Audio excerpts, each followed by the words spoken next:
ये कहानी एक पिज्जा डिलीवरी बॉय के साथ हुई एक सच्ची घटना पर आधारित है। ये घटना जॉन के साथ तब हुई जब वो अपने कॉलेज के दिनों में एक छोटी सी पिज्जा शॉप में पार्ट टाइम जॉब करता था। एक रात करीब 1 बजे जब जॉन अपनी शिफ्ट खत्म करके घर के लिए निकलने ही वाला था, तब अचानक ही पिज्जा शॉप का फोन बजा। जॉन ने फोन उठाया तो कोई आदमी बहुत ही सहमी आवाज में ऑर्डर दे रहा था। पहले तो जॉन ने ऑर्डर लेने से मना करने का सोचा, क्योंकि पिज्जा शॉप का क्लोजिंग टाइम ऑलरेडी हो चुका था। मगर जब उस आदमी ने 4 लार्ज साइज पिज्जा ऑर्डर किए तो जॉन ने ऑर्डर ले लिया, क्योंकि अक्सर बड़े ऑर्डर पर एक अच्छी खासी टिप भी मिलती थी और जॉन को पैसों की जरूरत भी थी। जॉन जल्द से जल्द पिज्जा लेकर डिलीवरी करने निकल पड़ा। डिलीवरी एड्रेस उस पिज्जा शॉप से काफी दूर शहर के आउटस्कर्ट्स में था। देर रात हो चुकी थी और वो रास्ता भी काफी सुनसान था। सड़क कच्ची थी और उसके दोनों तरफ बहुत सारे जंगली पेड़ पौधे थे। रास्ते में कोई स्ट्रीट लाइट भी नहीं जल रही थी, जिसकी वजह से वहां अंधेरा ही अंधेरा था। कुछ और देर की ड्राइविंग के बाद जॉन उस एड्रेस पर पहुंच गया। वो एक बहुत ही पुराने दिखने वाले अजीब से घर के सामने खड़ा था।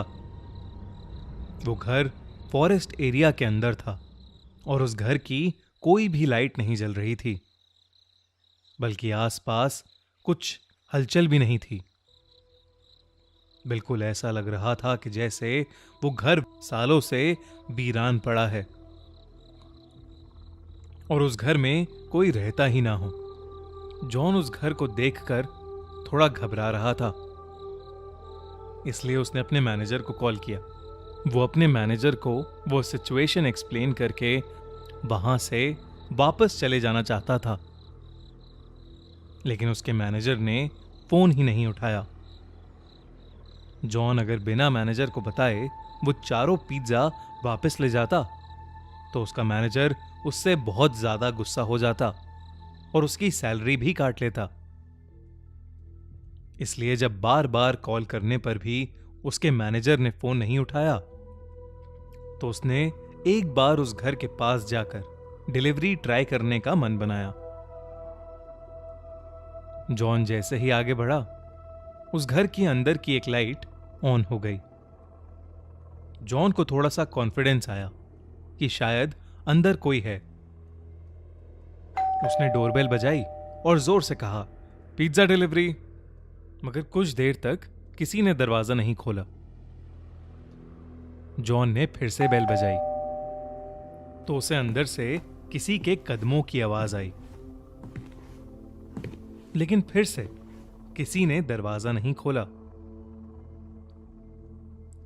जॉन वापस जाने ही वाला था कि अचानक से वो दरवाजा अपने आप खुल गया। जॉन थोड़ा घबराया हुआ अंदर घुसा। हॉल में एक डिम सी लाइट जल रही थी और वहां कोई भी नहीं था। जॉन ने आवाज लगाई, हेलो, कोई है? प्लीज अपना पिज्जा ले लीजिए। तभी जॉन ने देखा कि हॉल में पड़े सोफे के नीचे एक काली बिल्ली निकलकर एक रूम की तरफ भागी। जैसे ही वो बिल्ली उस रूम में घुसी, उस रूम की लाइट्स और टीवी ऑन हो गया। साथ ही छोटे बच्चों की शैतानी करने की और हंसने की आवाज भी आने लगी। जॉन को लगा कि कोई शायद उसके साथ किसी किस्म का मजाक कर रहा है। वो गुस्से में उस रूम के अंदर गया। वहां 2 छोटी सी लड़कियां बैठी थीं। वो दोनों वहां बेड पर बैठे बैठे जॉन को अजीब तरीके से घूरे जा रही थीं।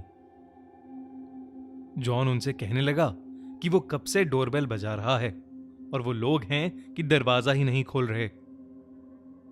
जॉन उन पर गुस्सा कर रहा था, लेकिन वो दोनों फिर भी वहीं बैठी बिना कुछ बोले बस जॉन को घूरे जा रही थीं।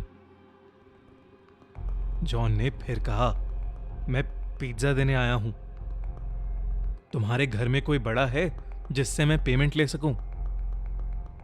अचानक उन लड़कियों की आंखों का रंग सफेद पड़ गया और उनकी चुप्पी एक खतरनाक हंसी में बदल गई। उन दोनों ने उस कमरे के दरवाजे की तरफ इशारा किया जो जॉन के ठीक पीछे था। जॉन पीछे पलटा तो वो घबरा उठा। उसके हाथ से चारों पिज्जा के डब्बे नीचे गिर पड़े क्योंकि उसके ठीक सामने एक भयानक औरत का साया खड़ा था। ये सब देखकर जॉन डर के मारे कांपने लगा। वो जैसे तैसे अपनी बाइक की तरफ भागा और वहां से निकल गया। उस औरत का साया और वो दो लड़कियां उस घर के दरवाजे पर खड़े हुए उसे जाते देख रहे थे। जॉन अभी कुछ ही दूर पहुंचा था कि उसे फील हुआ कि उसकी बाइक खराब हो रही है। एकदम से बाइक के घिसटने की आवाज आने लगी और बाइक बंद पड़ गई। सहमा हुआ जॉन बाहर निकला और उसने देखा कि उसकी बाइक का टायर पंक्चर था। उसने डर के मारे पुलिस को फोन मिलाया और जल्द से जल्द मदद मांगी। वो आसपास देखने लगा और अचानक ही उसकी नजर बाइक के रियर व्यू मिरर पर पड़ी, जिसे देखकर उसके पैरों तले जमीन खिसक गई। बाइक के पीछे उस औरत का साया और वो दो बच्ची खड़ी थीं। वो तीनों धीरे धीरे जॉन की तरफ ही आ रहे थे। जॉन हड़बड़ा के बाइक वहीं छोड़कर जंगल की तरफ दौड़ने लगा। दौड़ते दौड़ते वो बहुत थक गया और एक बड़े से पेड़ के पीछे जाकर छुप गया।